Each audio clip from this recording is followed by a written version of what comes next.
अस्सलाम वालेकुम जी। Kuwait mall के नए पॉडकास्ट के साथ मैं हूं तारिक बज़मी। जब से कुवैत मॉल यहाँ पर आया है, बहरिया टाउन में डिगिंग स्टार्ट हुई है और इसके साथ साथ डिस्काउंट्स की ऑफ़र आई है, तो उसके बाद लोग जो हैं वो इन्वेस्टमेंट की तरफ बहुत ज़्यादा उनका रुझान बढ़ चुका है। इन्वेस्टमेंट किस तरीके से की जा सकती है, कब तक और डिस्काउंट्स हैं, अब मौजूदा फेज़ में किस हद तक फैसिलिटेट किया जा रहा है इन्वेस्टर्स को, इस बारे में बात करेंगे। कुवैत मॉल के कंट्री हेड हमारे साथ मौजूद हैं यूनाइटेड एक्रॉस के फैसल जब्बार साहब। अस्सलाम वालेकुम फैसल साहब। जी वालेकुम अस्सलाम। कैसे हैं आप? ठीक हैं? अल्हम्दुलिल्लाह, आप सुनाएं कैसे हैं? जी अल्हम्दुलिल्लाह। फैसल साहब ये बताएं कि कुवैत मॉल में इस वक्त इन्वेस्टर्स के लिए क्या खास मौका है? देखिए, इन्वेस्टर के लिए जब हम डिस्कस करते हैं, हमारे कुवैत मॉल के अंदर एक राइट टाइम होता है जब एक कंस्ट्रक्शन स्टार्ट कर दी जाती है। अल्हम्दुलिल्लाह, आप लोगों को जैसे मालूम है कि हमारे यहाँ कंस्ट्रक्शन का काम स्टार्ट हो चुका है, जिसके अंदर इनिशियल लेवल के ऊपर डिगिंग है। ये वो फेज़ होता है कि जहाँ पर डेवलपर एक अपनी प्रोग्रेस शो कर रहा होता है और इन्वेस्टर की उसके साथ एक उम्मीदें जो हैं वो वाबस्ता होती हैं। जैसे उसको फील होता है कि ये अब इस कंस्ट्रक्शन फेज़ में आ रहे हैं और इसके बाद जैसे-जैसे ये कंस्ट्रक्शन फेज़ से बाहर निकलेंगे तो उनको इन्वेस्टमेंट अपनी एक सिक्योर नज़र आती है। और उस इन्वेस्टमेंट सिक्योर के साथ-साथ उसको एक अपने कैपिटल ग्रोथ के अंदर भी बहुत कुछ नज़र आ रहा होता है कि मेरे ये यूनिट्स, ये मेरी प्राइसेज़, मेरे जो यहाँ से बाइंग की हुई है डेफ़िनेटली एक अच्छे रेट के ऊपर जाने वाली हैं। तो इन्वेस्टर बड़ा सिक्योर फ़ील करता है जाके, और उसकी इन्वेस्टमेंट जब सिक्योर होती है तो वो फ़ील करता है कि मैं एक अच्छे प्रोजेक्ट के अंदर साथ में एसोसिएट हो चुका ये हूँ। तो बिल्कुल मान लिया कि इन्वेस्टमेंट जो है वो सिक्योर है और यकीनन के डिगिंग भी स्टार्ट हो चुकी है और इसके साथ साथ इसका कॉन्ट्रैक्ट भी दिया जा चुका है, एमओयू साइंस हो चुके हैं। अब ये बताएं कि इन्वेस्टर के लिए ये फ़ायदा उठाने वाला मौका है, इन्वेस्ट क्यों करे इन्वेस्टर और ये कब तक उनके पास मौका रहेगा? बिल्कुल, ये एक वो फेज़ होता है जहाँ पे इन्वेस्टर, अभी अगर हम स्टार्ट में बात करें तो हमारे जब प्री लॉन्चिंग रेट थे उसमें से लेके आज तक जो लोग हमारे साथ अटैच रहे हैं, उनकी कैपिटल ग्रोथ के अंदर एक बहुत अच्छी उनको एक इनकम जनरेट उनकी हुई है, इस सेंस के अंदर उनकी यूनिट्स की प्राइसेस इंक्रीज़ हो गई हैं। जैसे-जैसे डेवलपर एक कंस्ट्रक्शन फेज़ के अंदर दाखिल होता है तो डेफ़िनेटली उसकी प्राइसेस इंक्रीज़ होती हैं, और इन्वेस्टर का जो एक पैसा लगा होता है, जो उसने एक इन्वेस्टमेंट की होती है इन शेप ऑफ यूनिट्स और in shape of bulk buying के अंदर, तो वो डेफिनेटली उसको एक ग्रोथ की शेप में लेके जा रही होती है। तो सर अगर इसको क्लासिफाई करें, इसको डिस्ट्रीब्यूशन के हवाले से कि जो इसके फ्लोर्स हैं, उसमें ये बताएं कि सबसे ज़्यादा रुझान क्या फ्लैट्स की जानिब है या कमर्शियल्स की जानिब है लोगों का, या फिर इन्वेस्टर्स जो हैं वो दोनों में इंटरेस्टेड नज़र आते हैं?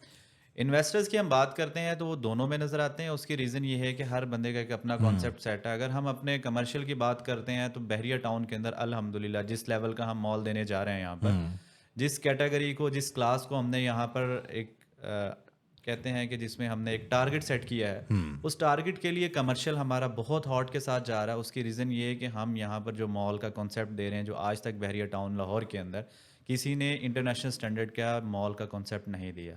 डेफिनेटली वहाँ पे ब्रांड्स आने हैं, वहाँ पे मल्टीपल डिफरेंट चीज़ें वहाँ पे डेफिनेटली ऑपरेट होंगी। तो उसके लिए एक इन्वेस्टर के लिए कमर्शियल का एक बहुत बड़ा अट्रैक्शन का जो है ना हमारा सबब है, कमर्शियल के अंदर हम बात करते हैं। इसी तरीके से रेजिडेंशियल की बात की जाए तो हमारा जो ओवरसीज़ क्लाइंट है उसको हमेशा होता है कि अपार्टमेंट या रेजिडेंशियल के अंदर मिले तो एक व्यू अपार्टमेंट उसकी रिक्वायरमेंट होती है।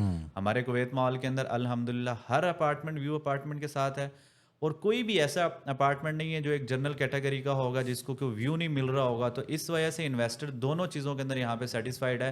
जिसके लिए कमर्शियल के अंदर जिसका माइंड सेट है, जो चाहता है कमर्शियल के अंदर इन्वेस्टमेंट करे और उसके अंदर इसको एक ह्यूज बेनिफिट मिलते हैं इस सेंस के अंदर कैपिटल ग्रोथ के अंदर। इसी तरीके से जो रेजिडेंशियल के अंदर अपने आप को कंफर्ट फील करता है तो उसको भी कमर्शियल के साथ साथ रेजिडेंशियल के अंदर भी अच्छे बेनिफिट नज़र आ रहे हैं और वहाँ पे वो सेटिस्फाइड है। ये 180 डिग्री का व्यू क्या है, जो हम बार बार बताते भी हैं कि ये बहुत बड़ी एक कामयाबी है और इससे पहले है भी नहीं किसी जगह पे, लाहौर में तो बिलखुसूस नहीं है। बिल्कुल ऐसे ही है, क्योंकि कोई भी प्रोजेक्ट जब स्टार्ट किया जाता है, बनाया जाता है, तो सबसे पहले बात होती है लोकेशन की। तो हमारे प्रोजेक्ट का जो लोकेशन की हम बात करते हैं, बड़ी आइडियल लोकेशन, जो आज तक बहरिया टाउन के अंदर अभी तक किसी के पास ऐसी लोकेशन नहीं है। एक साइड के ऊपर हमें थीम पार्क मिल रहा है और एक साइड के ऊपर हमें आईफल का व्यू मिल रहा है, एक साइड के ऊपर डाउनटाउन का व्यू मिल रहा है, जो किसी भी प्रोजेक्ट के लिए एक बड़े आइडियल हॉट लोकेशन का व्यू देता है। तो हमारे कुवैत मॉल के अंदर आप 180 की बात करते हैं, मैं 360 की बात करता हूँ। 360 का व्यू है, हर तरफ आपकी नज़र जाएगी, आपको कोई ना कोई व्यू मिलेगा हमारे अपार्टमेंट के अंदर। और ऐसा भी है कि हर अपार्टमेंट के साथ व्यू है। जी बिल्कुल ऐसे ही है। अब अपार्टमेंट की व्यू की बात करें, जैसे मैंने बताया आईफल, डाउनटाउन और थीम पार्क, इसके साथ साथ हम लोगों ने अपने मॉल के अंदर, अपने सॉरी रेजिडेंशियल के अंदर हम लोगों ने स्विमिंग पूल डिज़ाइन किया है, जो किसी भी एक इंटरनेशनल क्लास को अट्रैक्ट करता है। अगर आप ओवरसीज़ हैं, आप बाहर रहते हैं, बाहर जाते हैं, तो वहाँ पे आपको कोई भी अपार्टमेंट होता है, या आपको दो चीज़ें रिक्वायर्ड होती हैं, सी व्यू मिले या आपको पूल व्यू मिले। तो हमारे यहाँ अल्हम्दुलिल्लाह इसके अंदर हमने पूल व्यू दिया हुआ, जो एक अट्रैक्शन का बाइस है। अच्छा, कुछ इन्वेस्टर्स अभी भी हेजिटेट कर रहे हैं। हेजिटेट से मुराद वो कहते हैं कि ابھی ان کے پاس اتنی اماؤنٹ نہیں ہے جتنی ڈاؤن پیمنٹ جمع کروانی ہے.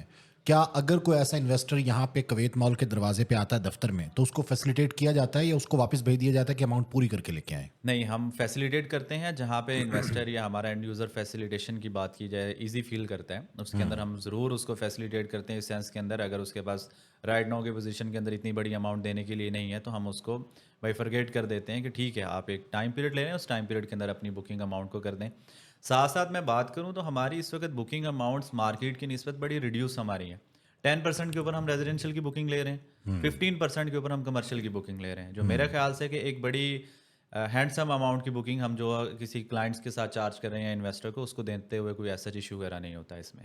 بالکل صحیح ہے. اچھا یہ بتائیں کہ اس وقت جو پلاٹینم ممبرز ہیں آپ کے ان پر بھی اعتماد کیا جا سکتا ہے اور لوگ مارکیٹ میں بھی بات کر رہے ہیں کہ جو مارکیٹ کے بڑے نام ہیں وہ آپ کے پلاٹینم ممبرز ہیں. تو بعض انویسٹرز تو اس وجہ سے پیچھے ہو گئے ہیں کہ مطلب یہ تو سارا سیل آؤٹ ہو چکا ہے یا ایک جو آفر ایک 15-20 دن پہلے یا مہینہ پہلے جو آفر تھی وہ ختم ہو چکی ہے. تو کہیں ایسا نہ ہو ان کے لیے کہ یہ آفر بھی ختم ہو جائے. کب تک یہ آفر چل رہی ہے آپ لوگوں کی؟ دیکھیں یہ آفرز ہماری بڑی ایک لمیٹڈ ٹائم پیریڈ کے لیے ہے کیونکہ ہمارا ایک انٹرنیشنل اسٹینڈرڈ کا پروجیکٹ ہے اور ہماری ایک ملٹی نیشنل کمپنی ہے، تو ہم ہمیشہ اپنی سیلز کو فیزز میں لے کر جاتے ہیں. ہم ہر فیز کے اندر ایک اپنا ٹارگٹ سیٹ کرتے ہیں، اسی ٹارگٹ کی بیس کے اوپر ہم سیلز ڈرائیو کر رہے ہوتے ہیں. تو ابھی جس دن ہمارا یہ ٹارگٹ کلک ہو گیا اور ہمارا ان چیزوں کے اندر ٹارگٹ اچیو ہوا، ڈیفینیٹلی اس دن جو ابھی آفرز چل رہی ہیں 10% کی بکنگ ریزیڈینشیل کے اوپر، 15% کی جو بکنگ ہماری کمرشل کے اوپر ہے، ڈیفینیٹلی یہ ریموو کر دی جائے گی اور ہم نئے ایک پلان کے ساتھ اور ایک نئے پیمنٹ اور ظاہر ہے جیسے دیر کریں گے اور یہ پلازا یا یہ مال جو ہے وہ بننے کے قریب ہوگا تو یہ ساری آفرز ختم ہو جائیں گی. ڈیفینیٹلی ختم ہوتی جائے گی کیونکہ اب پلازا یا ہمارا جو کویت مال ہے ایک ایکچوئل شیپ میں کنورٹ ہو جائے گا. اس وقت تو یہ آفرز وغیرہ کی بالکل بھی ضرورت نہیں ہو کیونکہ جو لوگ شروع سے اٹیچ ہوتے ہیں ان کو ہی ہمیشہ زیادہ بینیفٹ انہیں ہوتا ہے. ملتا ہے.